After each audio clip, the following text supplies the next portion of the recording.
আপনি মিরাজ, আপনি সাকিব ভাই, আপনি মাশরাফি ভাই, আপনি তামিম ভাই, অথবা এখন যারা খেলতেছেন সৌম্য ভাই, লিটন ভাই, আপনি ন্যাশনাল টিমের পার্টনার হইলে কেউ আপনাকে মূল্যায়ন করতো না। আপনি যখন হেরে যান তখন বাংলাদেশ হেরে যায়।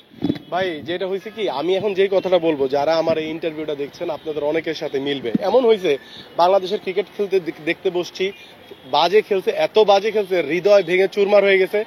ওই 10 জন মিলে খেলা দেখতেছি, তাদের সামনে কান ধরে তোবা পড়ছি, কোনোদিন আর বাংলাদেশের খেলা দেখবো না।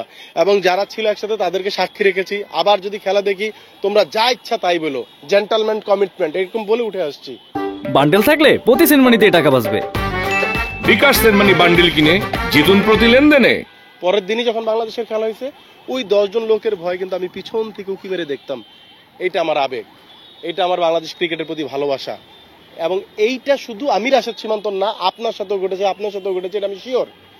যারা ইন্টারভিউ দেখছেন আপনারা মন্তব্য করে যাবেন, আপনার সাথে এই ঘটনা ঘটছে না ঘটছে। সো ভাই, যদি কোনো ক্রিকেটার এটা দেখে থাকেন আমার ইন্টারভিউটা, প্লিজ এটা মাথায় রেখেন, আপনারা আমাদের মাথার তাজ বানায় আপনাদেরকে রাখতে চাই। অতএব আপনারা একটু দেখা শুনে খেলেন।